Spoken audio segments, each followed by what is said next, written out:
Hello, it's Peter Wright and Kathleen Beauvais in Ontario, Canada, with episode number 39 of the Yakking podcast. And this is where we talk about life, business, and more. And we try and bring you tips and ideas for the very changing world we find ourselves in today. As always, we have a lot of interesting guests, and today is no exception. So first, let me welcome Kathleen, and she will introduce our guest. Hello, Kathleen. Welcome. Thanks for being here yet again, and over to you. Thank you so much, Peter, and welcome to all of you. We so appreciate you tuning in to our show, and of course, welcome all of your comments. And if you are interested in becoming a guest on our show, please reach out to us. We would love to have you. And as Peter said, yes, we do have another interesting guest with us today. Her name is Lori Straus. Welcome, Lori. How are you? I'm fine, Kathleen. Thank you. How are you? Very well, thank you. Lori, let's start with let's start with you telling us a little bit about your background and how you embarked on a writing career, because you are a copywriter, an editor, and a German to English translator. Yes, correct. So just as my job title is quite varied, my life was just varied. And, you know, I think these days in school, they're a bit more open in terms of when they ask kids, what do you think of when you grow up? What do you want to be? But like for me, I still have my, that yearly annual school thing, we put your assignments in and stuff, and the back of each one every year was something different. And at some point, I eventually thought something was wrong with me, because by like 18, I still didn't know what I wanted to do. When I was a kid, I wanted to be a writer, but that to me just meant like writing books. Robert Munsch. I loved Jean Little in my preteen years and stuff. I went through a Nancy Drew phase, where that's all I read for 2 years. I think those white books right behind me is some of them. My collection. And then that just sort of fell by the wayside. Life took over. I went to university, and I was like, well, I hadn't been noticed yet. I was expecting to be noticed by age 19. Anyways. And so I ended up going to Germany for 3 times over 6 years, but 1 year each. So Germany, Canada, did my master's, tried the PhD twice, and both times life just got in the way and I had to stop. And that ended me up to sort of where I am now, because I'd had various positions. I managed the Registry Theater a long time ago now, but for a few years I worked at Open Text in a couple of their departments. So my career was varied as well. So once I realized you could actually write other stuff besides books, I was like, yes. And I fell into it and loved it. Took a few online courses just to catch up to speed. And here I am. So. Excellent. Wow. Well done. How did you come to do the German to English translation?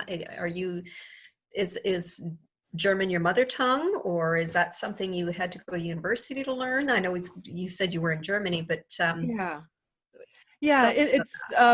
also not a straight path. So if there's anything I advocate to people, it's you don't have to choose your future when you're 4, right? Absolutely. Technically, yes, German was my native language, but by the time I was 3, my parents, is back in 1980 now. My parents realized I couldn't understand anybody around here.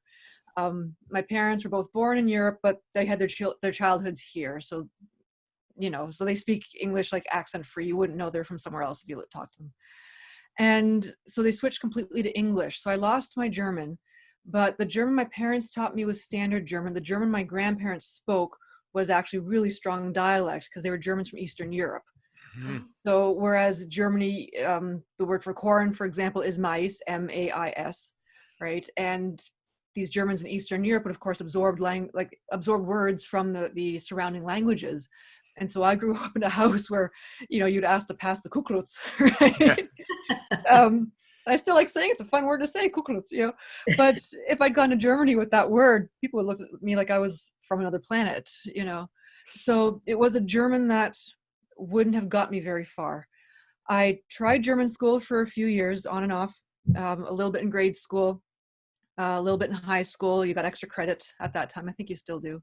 But when I got to the OAC German class, so grade 13, that teacher was from Switzerland. And I already had a hard time with the standard German, because all I'd heard for all those years was my grandparents. And so I quit at that point in time. I'm sure she was a really wonderful teacher, but I was like, I don't understand a word she's saying. And then dance was a huge part of my life. And I had come into the Canadian national tap team in my first year of university. They were competing in Germany. I took a German course. It hit me at that sweet spot where I got it. And I wanted to keep learning. Had a crush on a guy too. That never hurts, right? Yeah, then I dove right into it. I have a degree in psychology as well, like a double major. Wow. German is what I took all the way. So I'm sorry, I know it's a long-winded answer to your question, but my life is not straightforward. So that ended me into exchange. I taught English in Germany, and I teach my kids German now as best as I can. So that's how I got into the translation aspect. It's a small part of my business, doesn't bring in too much because there are lots of translators who do German to English. Yes. Out there. It's the English to German I get asked for, and I keep saying, no, that's not what I do. There's a difference. So, yeah. Wow. Certainly an interesting background. Laurie, because you're a writer, I'm going to ask you a question now that I know all the aspiring writers that will be watching or listening to this interview, this appearance of yours it'll be at top of their minds. And you write in many varied topics and genres. Yeah. What do you do when you get writer's block? That's a big one that comes up in all sorts of writers communities that I get involved in. I know. The thing with writing, there's copywriting, and then there's writing novels and fiction, which I do as well. And I find writers tend to romanticize writer's block. And they'll pull quotes from whatever writers about writer's block, and it becomes this whole big thing. And I was reading this one woman I really like to follow, and for those who are even just trying to get into writing for any reason, no matter your age, Daphne Gray Grant is her name. She's out in BC. I think it's Gray with an A, Gray Grant. And she had quoted somebody else whose name I can't remember anymore, who had said, I'm paraphrasing now, but they said, doctors don't get doctor's block. Plumbers don't have plumber's block. And actually has a whole different meaning, right? That's what I think about it. Right? So, it's, why do writers romanticize about this not getting ideas? So to me, I don't talk about writer's block, and I don't think I'm in denial. There are days where it's harder to write than others, but that's usually because of lack of sleep. I do have a sweet tooth, and if I eat too much sugar, the brain goes, what are you doing to me? Wrong choice in diet. It can be that. It can be stress. I have 2 kids. I've got a husband. There are all these other reasons that can keep me from being focused. And certainly when I worked in finance at OpenText, no one talked about, oh my God, you have administrative block today. No one talks about that. Right. So, I find writers as a group can, generally speaking, really get sucked into all the reasons to not write. Then either don't write or write. Even if you're going to sit there and write, I don't know what to write, or you're going to swear through your fingers, doesn't matter. Just start and see what happens. Yeah. So great advice. Yeah. Yeah, very good advice. I like I love that parallel with doctors don't get doctor's block and plumbers don't get right. In fact, they actually meet to discuss where they're having problems, right? And some writers do too, but they have conferences and medical conferences to discuss how they're not coming forward and how they can move forward. And writers are getting there, and they do that, but it's not part of the culture of being a writer. Yeah, it's amazing. I don't know how, but I shouldn't talk. I've only written 1 book, and I write a couple of blogs. So I write on average, Grammarly says about 20,000 words a week is what I write. Nice. But that's everything, emails, the whole toot. But I've ended up in a group on Twitter of writers and authors. There's about 600 in the group. Can you believe? Wow, it's huge. And so many of them say, today I'm struggling, I've got writer's block. And most of those who are talking like that are trying to write their first book. So yeah, as you say, a lot of them romanticize about it. Back to you, Kathleen. One of the things that I remarked when I went to your website, Laurie, is how versatile you are. You write from social sciences to technology and everything in between. How do you do that? Does it require an enormous amount of research on your part? I think with being a writer, you have to know where your interests lie and what your voice is. And with writing, there's a whole spectrum. As a fiction writer, as long as you're not writing to market, like Nancy Drew was written to market, right? and still is. That's why it's still around. If you're writing your own voice, you know, only Margaret Atwood is going to write like Margaret Atwood. The rest of us can try and emulate that. We're not Margaret Atwood. And so when you'd asked before about my background, that's what kind of happened. You know, like I said, in my teens, eventually, I think I started thinking there was something wrong with me because I couldn't settle on an interest. And it turns out it's because that what I do well is dive into something really deeply, really fast, and pick it up really quickly. And then one day I'm done, right? And when it's up to me, when I get to do that, then it can be a year, it can be a few months, whatever. But when it comes to my writing, then it's, instead of being super intense for a couple of years, like in my teens, I could have rhymed off numerous facts about, you know, Lois and Clark and the New Adventures of Superman. And I still remember a few, or Phantom of the Opera, whatever it was. But now that's just spread out. And so I can shift gears. I can go into tech for a bit. I can't do anything that is really technical. So tech people to tech people, where I specialize in is taking what they write, asking the right questions so I understand it, and then turning that into plain language. And that lets me do a bit about manufacturing, technology, language. You know, one of my clients is in the medical technology space. They do registries for rare diseases. I don't have a science background. Social sciences, yes, but not hard sciences. They wanted someone who did not have the science background so I could write for the right. That's how that works. But it works with my personality as well. Other writers will be experts at something, agriculture, for example, and they will find within their niche. I say niche, not niche. It's niche in my mind.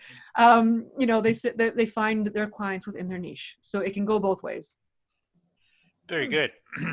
Yeah, I agree with you. I find I have a couple of copywriting clients, and those are not bad. And one is a food stuff, and one is a automotive client. So, but I'm always been fascinated by things to do with cars, you know, and so I don't have a problem with that. And the other one is mainly tea, and I love tea, so I don't have too much problem. And then I write for our own websites, everything from tiny houses to commenting on the virus to overcoming adversity is my big one on my own blog. And in those areas, I'm not too bad. Sometimes something that's a little bit out of those mainstreams, I struggle with. So I know what you're saying there. Yeah, very good. I was going to ask you how you market yourself. How do you market your services? Word of mouth, or do you do a lot more than that? Yeah, so I mean, there are two parts to my business. There's, you know, the Laurie Straus that we're mostly talking about today, and there's Laurie Wolf Hefner. It's my maiden name, and those are the books. Whole different ballgame. So Laurie Straus, my freelancing that we're talking about today, that one at this point now has come mostly word of mouth, which is a nice position to be in. Sure. When you get to a point where you need some more clients, it can be difficult because you start to sort of relax a bit when people start coming to you. So I'm not as active as I probably could be. I mean, lauriestrauss.com, I do have a blog. I haven't, contributed to it for a very long time now, which does not look good, I have to admit. But it's just because I've been busy writing for other people. Sure. So I do find I do better with in-person networking. So my local chamber, for example, because people either go, oh, you're a writer, and then they want to know about how to write the next book. And so we automatically have we have something in common. Yeah. Or they say, I don't know what a copywriter is. What do you do? And so we almost always have something to talk about. And it just lets people get to know me a bit better. I find clients that come to me completely cold, it's a bit harder for me to do a better job because I didn't have that warm-up period, because once you sign the contract, the clock starts ticking. Whereas when you're networking, yes, it's my own time to put into that, but you get to know people a bit better. So sure. Yeah. Sure. And just talk a little bit about your books that you write. The other side of your book. How do you promote those? That's a uphill slog. I've got two sons, and I don't give their age out publicly online, but they're still in elementary school, getting into the older half of that. And the one looked at my timekeeper. As a freelance writer, you just get used to keeping your time for your clients. So I use it for all of my work now. Right. And he said a few times, like, Mommy, you spend more time marketing your books than you do with me. It's really cute and heartbreaking at the same time, right? Yeah. So it's learning how to do Amazon ads, Facebook ads, BookBub ads.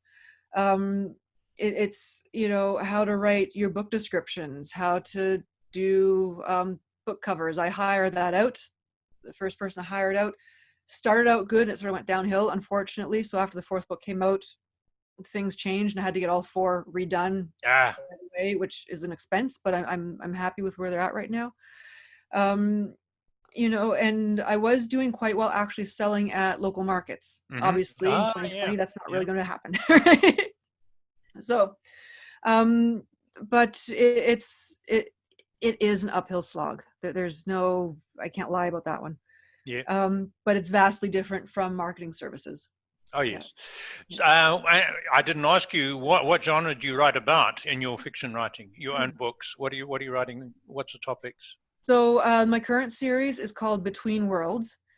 And if you want to search it up on Amazon, you have to look up under Lori Wolf Hefner, because Between Worlds won't show up as a search term. It is young adult, but in reality, my readership has gone as young as 10, if I don't include my younger son, all the way up to 90 plus. Right. And the books are contemporary historical, and they're about a 14-year-old girl who moves to Belmont neighborhood. And her grandfather is in the early stage of dementia, and her parents have decided that they need to move across the country to stay with him. Family is in the area, but the one sibling from the mother, the aunt, the sister, she's got 6 kids, a huge age gap. One child is losing her sight, so she's already consumed with, you know, her family. Yeah. And the other sibling, a brother, his job takes him all over the world. So that puts Juliana, you know, into a whole new situation. And she discovers in her grandfather's basement an old book of drawings that were done by her great-grandmother, so his mom, when she was a teen after World War I in Eastern Europe. So interesting. I love writing it. It's certainly based on my own family heritage, but it's not my family heritage in the sense I didn't say, okay, well, here's this person I know, change the name, there we go. There's a person, change the name, there we go. Like, it's not like that either. I take the stories I know, the research I know, and yes, it was inspired by one ancestor of my great-grandmother.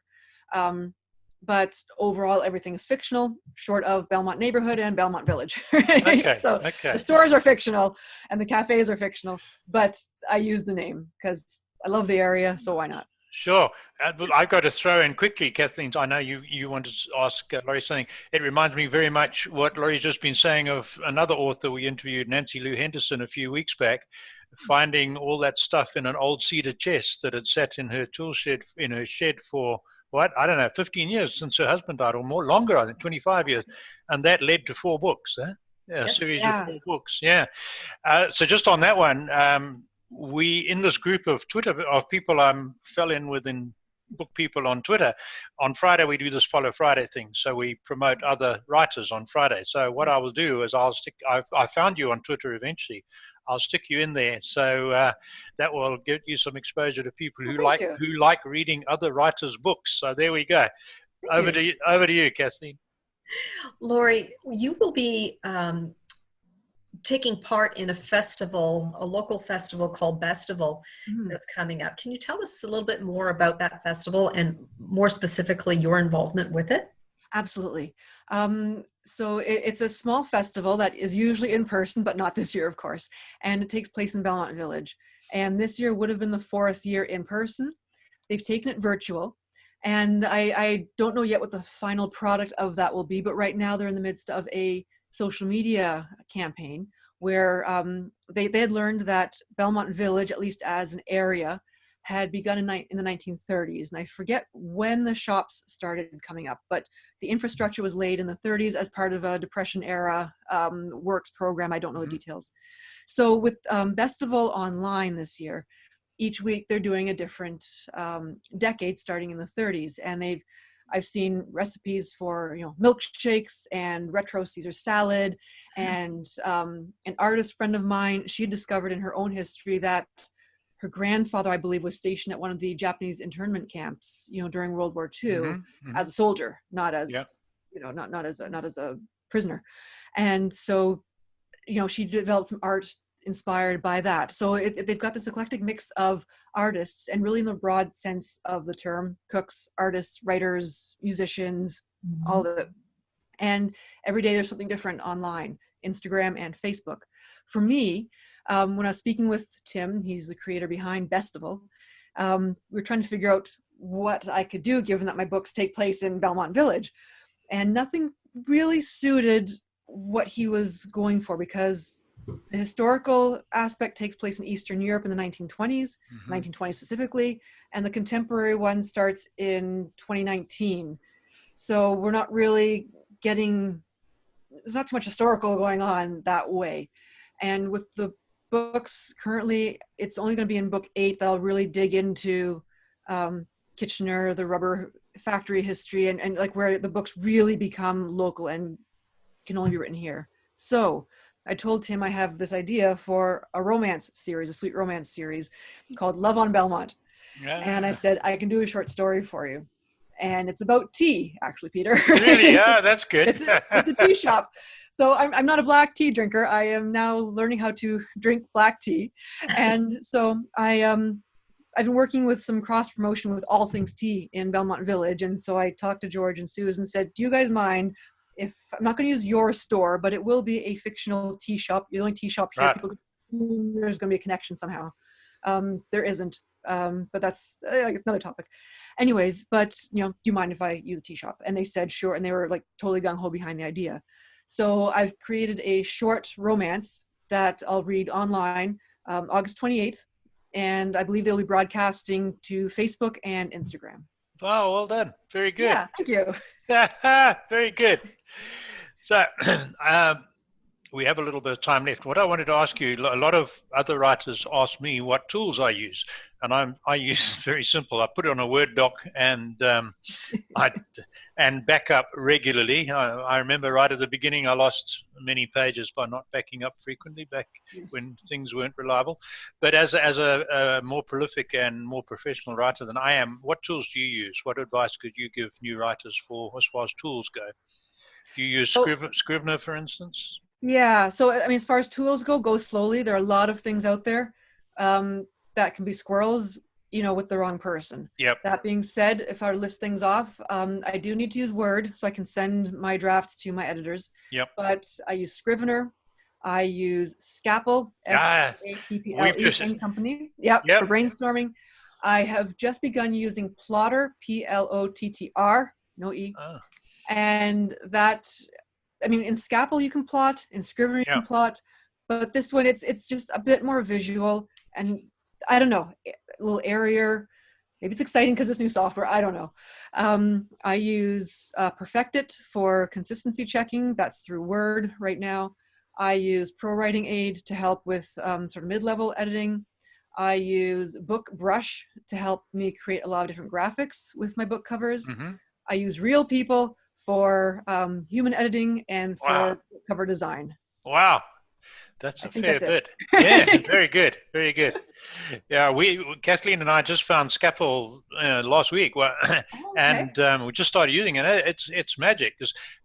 I've used mind maps a lot, but mind maps to me are all one-dimensional. You can sort of keep on going out this way, but it's hard to move things all over.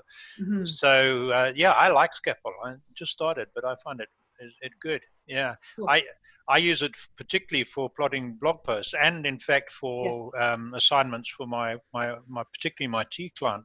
So I can put ideas all over the page and change them around. Yeah, good one. That's a good one. Yeah. Kathleen, you got anything else to ask Laurie? Well, Laurie, if somebody wanted to reach out and contact you, what's the best way for them to do that? The best way is just to go to lauriestraus.com, LORISTRAU1S.com. And if they're looking for my fiction books, they can just click on fiction at the top there. It will take them to my other website. And if they're looking for copywriting help, then lauriestraus.com is the place to be.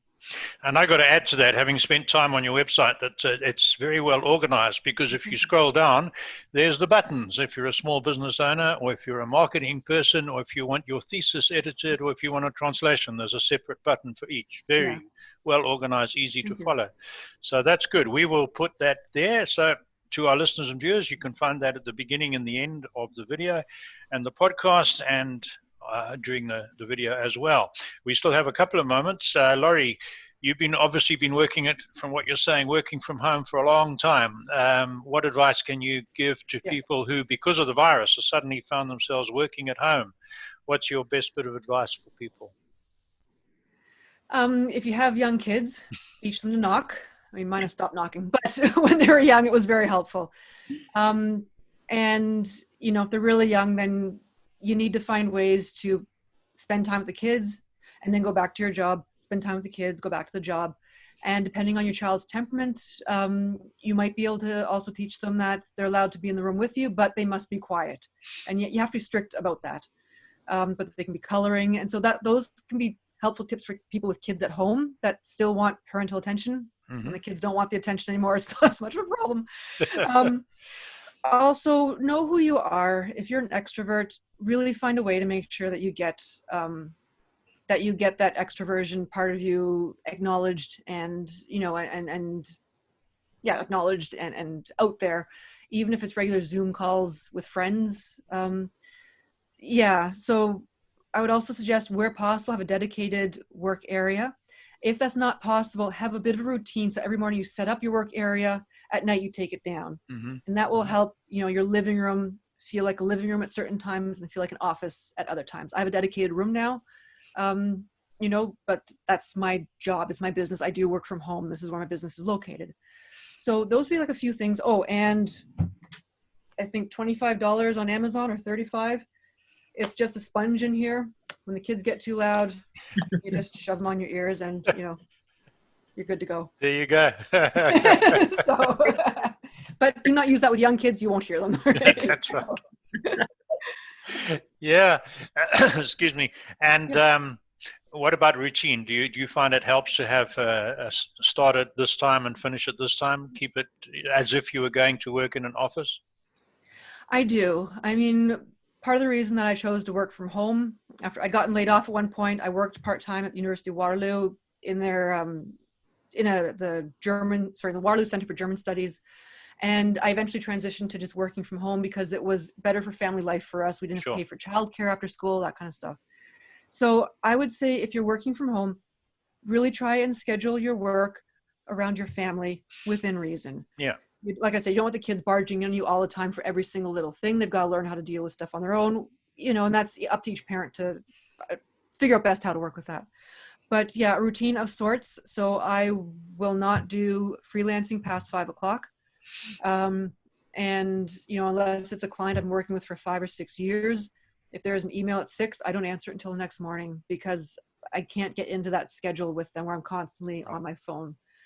And fiction, I will work on where I need to, but that's predominantly in the evenings, because if the kids need me, the fiction is not a major income generator right now. It'll be a few years before it is. Then the kids need me, and that has to be set to the side. So yeah, exactly. So you got to work with your family, work with your schedule. But one friend actually had the suggestion, if you have your own office, close the door at the end of the day when you're done. Yep. And there's something in your head that just goes, okay, I'm done. And that can help too. Yeah. Sure. Yeah, no, good advice for everyone. I think we're nearly there. So, Kathleen, I'm going to send it back to you to do your special bit at the end. And from me, Laurie, thank you very much for being here. And it was great talking to you. And yeah, we'll be in touch again. That is for sure. Over to you, Kathleen. Sounds good. Yes, thank you so much for joining us, Laurie, and thank all of you again for tuning in. We so appreciate you and your comments. Once again, if you are interested in becoming a guest on our show, please don't hesitate to reach out to either Peter or myself, and we'll see you next time. Thanks again for joining. Okay, bye.